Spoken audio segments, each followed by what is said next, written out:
Bismillahirrahmanirrahim. Alhamdulillah wa salatu wa salamu ala Rasulillah wa ala alihi wa sahbihi wa man wala. Rabbi shrah li sadri wa yassir li amri wahlul 'uqdatan min lisani yafqahu qawli. Allahumma arina al-haqqa al-haqqa warzuqna ittiba'ah wa arina al-batila al-batila warzuqna ijtinabah. Me emrin e Allahut mëshiruesit, mëshirbërësit. Allahun Azza wa Jalla falenderojmë për atin ndihmë dhe falje, kërkojmë salavatet dhe selamet, i dërgojmë i më të mirën e krijesave, Muhammed Mustafa sallallahu alaihi wasallam, i familjen e tij të ndershme, mi shokët e tij besnik dhe mbar pasuesit e tyre deri në ditën e fundit. Allahun e lartë madhëruar e lusim na i tregoj rrugën e drejtë, ta njohim ata ashtu siç është dhe të ecim në të, dhe Allahun Azza wa Jalla e lusim na bëj që ta kuptojmë ata që na bën dëm dhe mos t'i afrohemi asaj. Të nderuar vëllezër dhe motra, selamu alaikum wa rahmetullahi wa barakatuh. Ja kur i takojmë përsëri në këtë shtëpi prej shtëpive të Allahut xhelle xhelalu, në këtë vend të begat, në këtë vend të bereqetshëm, në këtë vend ku zbret mëshira e Allahut azza wa xhel. Dhe inshallah sot do të vazhdojmë me 10 të përgëzuarit me xhenet prej sahabëve të nderuar që i ka përgëzuar pejgamberi i dashur sallallahu alaihi wasallam, dhe do vazhdojmë me hadithin që e ka sjell Abdurrahman ibn Aufi, për cilin folëm në ligjëratën e shkruar, radiallahu anhu, Zoti qoftë i kënaqur me të. Dhe ka thënë pejgamberi sallallahu alaihi wasallam, Ebu Bekr fil janna, wa Umar fil janna, wa Uthman fil janna, wa Ali fil janna, wa Talha fil janna, الزبير في الجنة، عبد الرحمن بن عوف في الجنة، سعد بن أبي وقاص في الجنة، سعد بن زيد في الجنة، وأبو عبيدة بن جراح في الجنة. Pra këta të 10 janë të njohur në umet, pra Ebu Bekri, Omeri, Uthmani, Aliu, Talha, Zubejri, Abdurrahman ibn Aufi, Saad ibn Abi Waqasi, Saad ibn Zejdi, Ebu Ubejde bin Gjerrah, Zoti qofti kënaqur mbi ta të gjithë. Pra këta të 10 janë të njohur në umet se janë 10 të cilëve u është premtuar xheneti.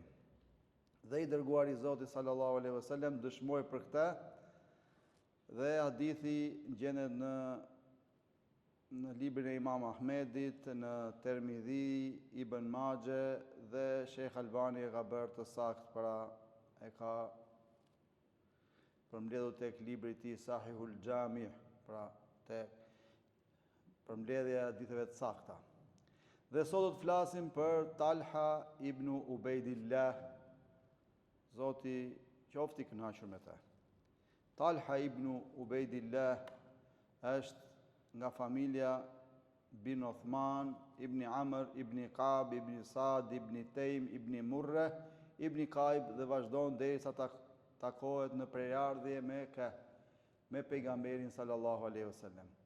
Ka qenë nga të parët që ka pranuar islamin, pra nga 5 njerëzit e parë.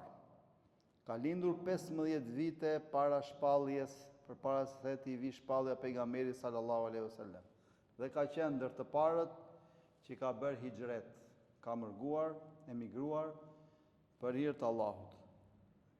Ky është nga ata sahabë që kanë sjell hadithe, pra. Ka disa transmetime nga pejgamberi sallallahu alaihi wasallam që ka sjell ky sahabi nderuar, afërsisht 40 hadithe. Pejgamberi jon i dashur sallallahu alaihi wasallam e donte shumë Talha ibn Ubejdillah, Zoti qofti i kënaqur me të. Kur një herë nuk e pa në prezencë, pyeti çfarë ka ndodhur. Nuk e shoh dot mikun ton të dashur dhe orator. Ja pra, Talha ishte një prej besimtarëve të tillë. Talha ibn Ubejdillahi, Zoti qofti i kënaqur me të, i cili fitoi lavdërimin e pejgamberit sallallahu alaihi wasallam, sepse pejgamberi sallallahu alaihi wasallam tha për Talhaun dhe Zubeirin, ata janë fëmijët e mi në xhenet. Ky sahabi nderuar udhëtonte shpesh, nga që merri edhe ky po me tregti. Porse nderimi që u bë këtij sahabiu të nderuar me Islam ka ndodhur kur ky i nderuar ka shkuar në Sham për tregti, në një panair në qytetin që quhej Busra, siç tham aty afër Shamit. Dhe kur e ka parë një prej bahirave ose murgjërve, priftërve të asaj kohe, delegacionin e arabëve nga Meka, ka shkuar me vrap dhe i ka pyetur: kush është nga Meka? Dhe thanë Talha me shokët e tjerë që ishin, ne jemi. Atëherë ky murg i thot: a është faqur Ahmedi i lavdëruari? Këta u habitën nga kjo pyetje e këtij prifti. Dhe Talha ibn Ubaidillah radhiyallahu anhu tha: kush është Ahmedi? Sepse pejgamberi i dashur sallallahu alaihi wasallam në librat e hershëm është përmendur me emrin Ahmed, i lavdëruar. Edhe në Injil, pra edhe te libri të krishterëve, pra Ahmed. Kështu është përmendur. Dhe murgu ja kthen, ai është i biri i Abdullah ibn Mutalibit dhe është pejgamberi i fundit, ai s'ka dyshim që do të shfaqet në Mekë. Pra ju kishte ardhur priftërinëve profecia për pejgamberin sallallahu alajhi wasallam. Dhe ky është një argument, është argument i qartë që edhe ehlul kitabët, që i quajnë Zotin Kur'an, pra poseduesit i thartë e librave të shenjtë, se tani janë ndryshuar ato, po ato që kanë zbritur në atë kohë për profetët përkatës, e kishin profeci e prisnin pejgamberin e fundit, ashtu siç e prisnin dhe jehudët, që i futët. Por se kur nuk erdhi jehud prej tyre, erdhi prej arabëve, ata e mohuan. Subhanallah. Dhe i thot murgu, i thot, ai është pejgamberi i fundit, do të shfaqet në Mekë. Dhe mbas do të drejtohet tek vendi me ujë dhe me palma. Pra Jethribi, ose Medinja e sotme. Sepse Meka ka qenë dhe është e gurt, kurse Medina është më hapur, më pjellore. Kjo nuk e vend dyshim bereqetin dhe rëndësinë që i ka Meka, s'ka dyshim se aty është haremi, shtëpia e shenjtë. Por se Medina është më e hapur, ka kopshte me palma që i ka pasur qysh atëherë dhe lumenj ose prej me ujë, që e përdorin njerëzit sipas nevojave të tyre.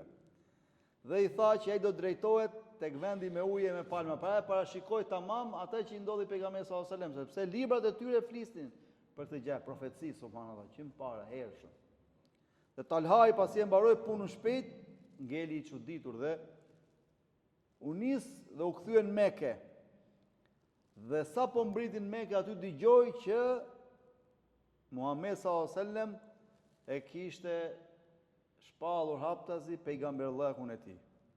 Ai shkoi te Ebu Bekri dhe i tregoi për ato që i kishin ndodhur. Në atë kohë ishte vetëm Ebu Bekri që i kishte besuar subhanallahu.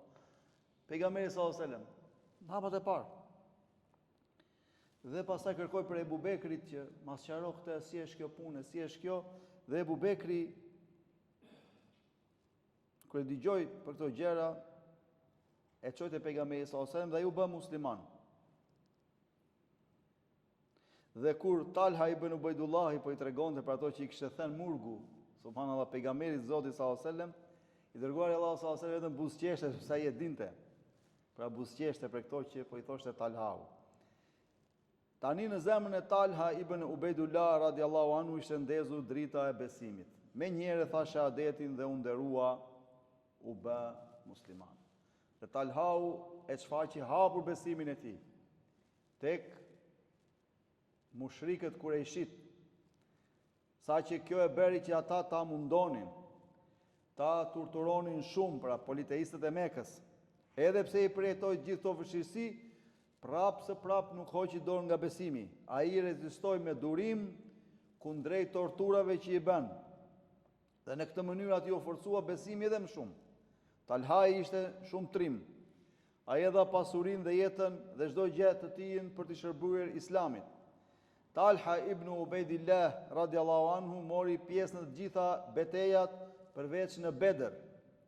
sepse pejgamberi jon i dashur sallallahu alaihi wasallam e pati dërguar atë bashkë me Saad ibn Zeidin për inspektim jashtë Medinës. Pra ata do i njoftonin për karvanin kureshit që drejtohen nga Abu Sufjan në atë kohë. Dhe këta nuk mundën të merrnin pjesë në luftën e Bedrit nga që nuk kishin si të njoftoheshin. Ai kishte një dëshirë të madhe për të rënë shahid. Dhe Talha, i të nderuar vëllezër dhe motra, është quajtur hero për heroizmat që ai ka shfaqur ku në luftën e Uhudit. Pra, bëmat që ka bërë ai ishin pothuajse legjendare. Talhaj nuk u largua asnjë moment nga pejgamberi sallallahu alaihi wasallam.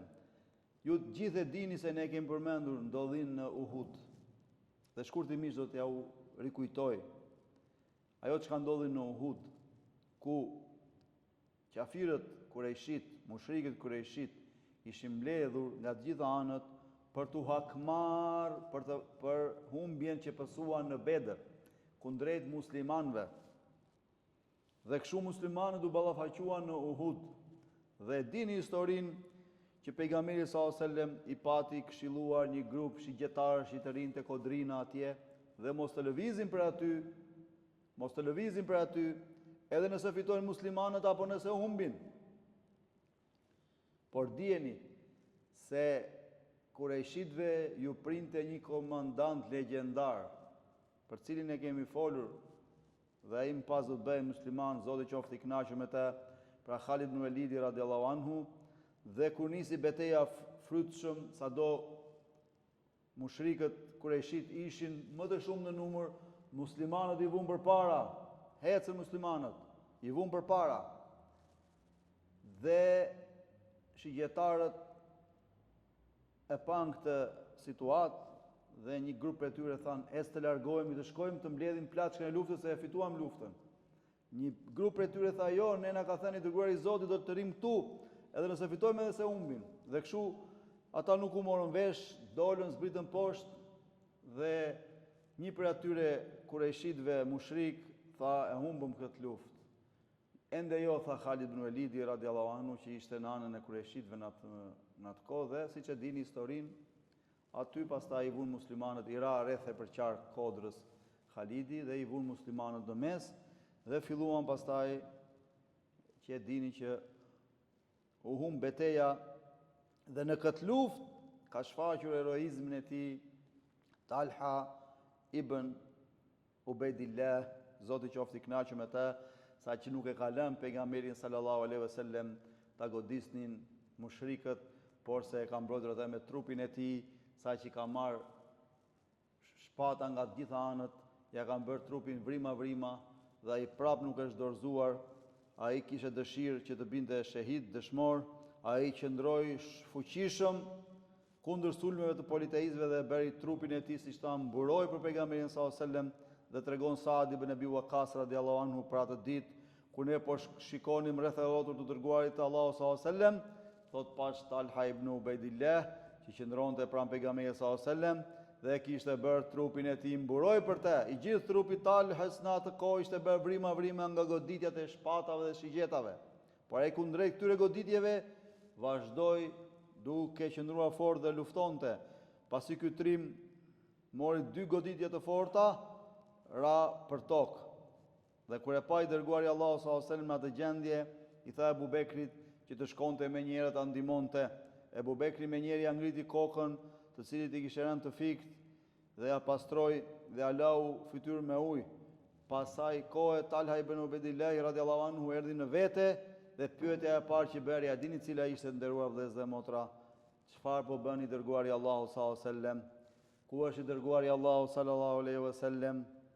Sa mori përgjigje që i dërguari Allahu sallallahu alaihi wasallam është mirë, filloi tha elhamdulillah, falënderimet e pafundme qofshin për Allahun, pasi ai të jetë mirë dhe gjallë, çdo fatkeqësi është më e lehtë.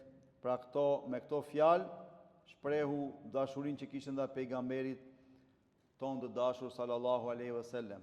Po në këtë betejë ka qenë një nën besimtare, një nën e nderuar besimtare, një muslimane e devotshme, e cila humbi në betejë babain e saj, burrin e saj, vllain e saj dhe një prej djemve të saj.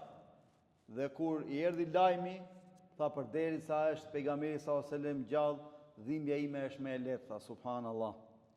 Dhe kështu, pasi pejgamberi sallallahu alajhi wasallam e pa Talha në atë gjendje, ja preku të gjithë trupin e tij me duart e tij të bekuar dhe u lut, o Allah, shëroj atë, o Allah, jepi fuqi.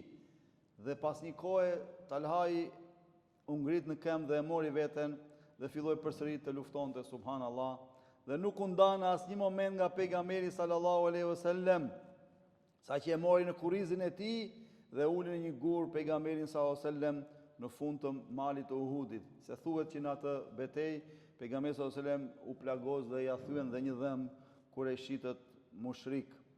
Pra Talhai e mbrojti pejgamberin sallallahu alaihi wasallam me trupin e tij dhe u nderua në atë kohë me llaqabin Talha Tayyib, që do të thotë Talha i mirë, dhe fitoi përgëzimin e pejgamberit sallallahu alaihi wasallam me xhenet, i cili tha ati u bë wajib xheneti.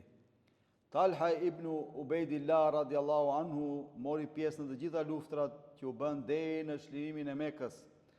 Në luftën e Tebukut ai dha çdo gjë që posedonte për armatimin e ushtrisë dhe për këtë arsye mori llaqabin Fisniku.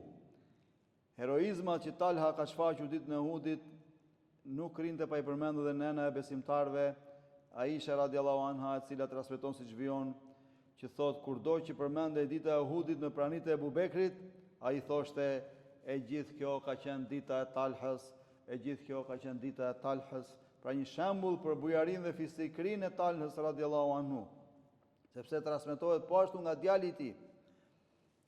Aq fisnik ishte dhe aq njeri i qetë që ndihmonte të tjerët. Transmeton djali i tij ku thot, një ditë Talha po ecte rrugës dhe kishte një rrobë të bukur tip jeleku.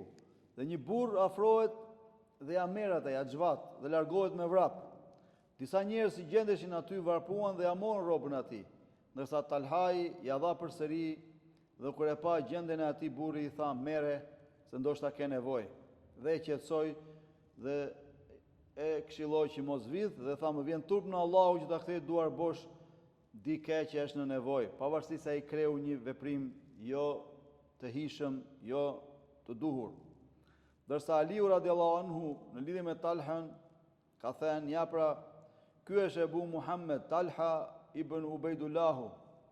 Në shumicën e rasteve ai jep pa kërkuar. Talha i vishe shumë thjesht, edhe pse ishte shumë i pasur, hante pak dhe nuk shpërdoronte. I ndihmonte jetimët dhe u plotësonte nevojat e të varfërve.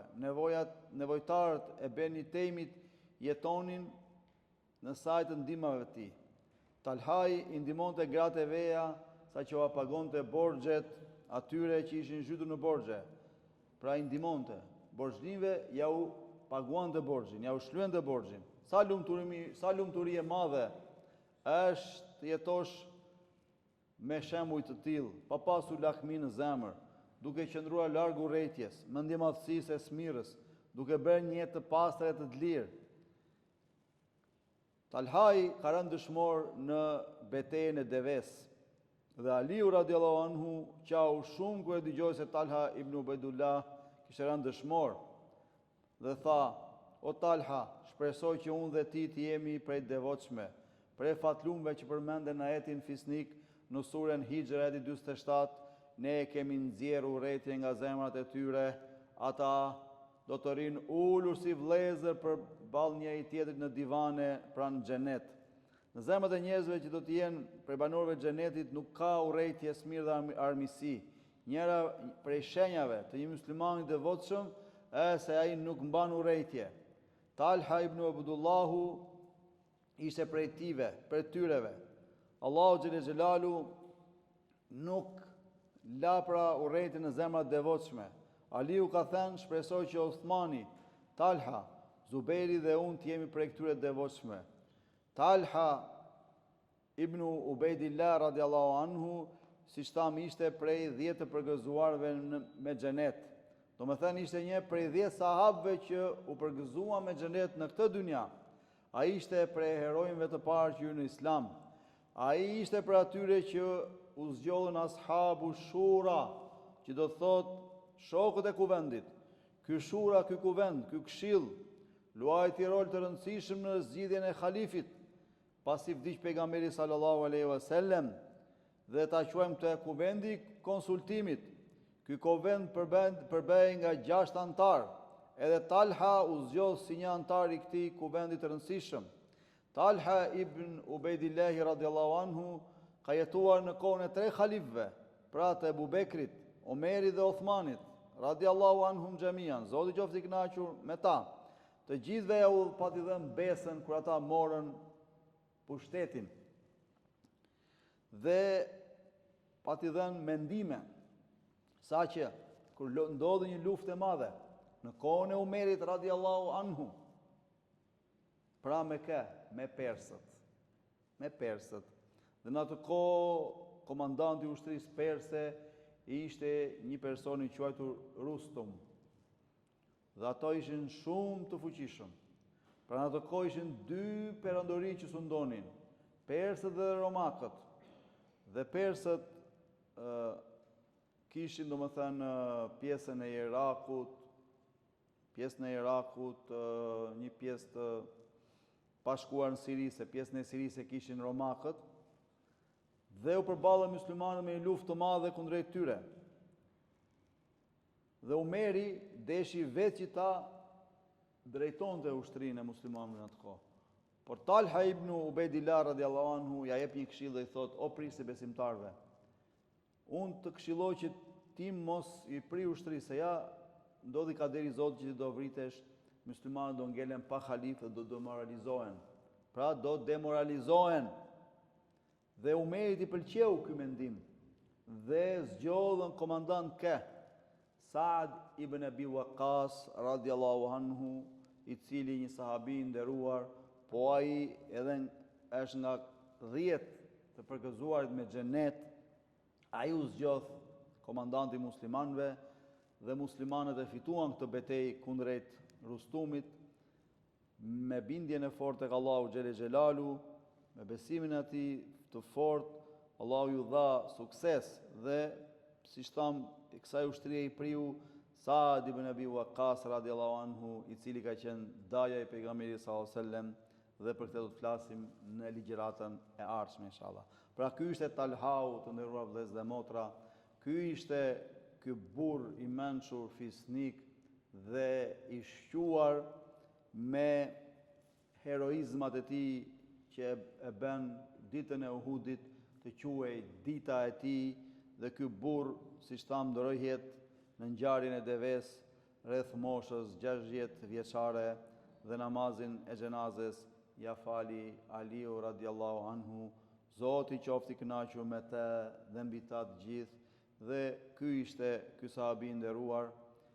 Këtu po e mbyll ligjëratën dhe shpresoj që Zoti na bëjë ne të jemi sadopak në hapat e këtyre njerëzve kaq të nderuar, në hapat e këtyre njerëzve që ishin dritë mbi sipërfaqen e tokës, ishin ata që shoqëruan pejgamberin sallallahu alaihi wasallam në çdo drejtim, ashtu siç tha i dërguari i Allahut: sahabët e mi janë si yje, sahabët e mi janë si yje, pra ndiqini ata dhe shpresojmë që të jemi në gjurmët e tyre. Allah ju shpërblet të gjithëve me xhenetin Firdeus. Elusim Allahun na bëj besimtar të devotshëm, na bëj besimtar të ndershëm, na bëj të drejtë, të sinqert, na bëj për atyre të cilët do të hyjnë në xhenetet e larta, në xhenetin Firdeus. Elusim Allahun të ndihmoj nevojtarët tanë, skamnorët tanë, sidomos vëllezërit dhe motrat tona në Gaza, në Palestinë, që po kalojnë momente jashtëzakonisht të vështira. Elusim Allahun që zullumçarëve t'u japi një mësim aq të madh sa që nuk e ka parë historia ndonjëherë. Elusim Allahun të mëshirojë të gjallët tanë, të vdekurit tanë. Wa sallallahu ala sayidina Muhammad sallallahu alaihi wasallam wa ala alihi wa sahbihi tahar wa tabi'in al-akhyar ya wahid ya qahar faghfir lana ajma'in wa akhiru da'wana anil hamdulillahi rabbil alamin.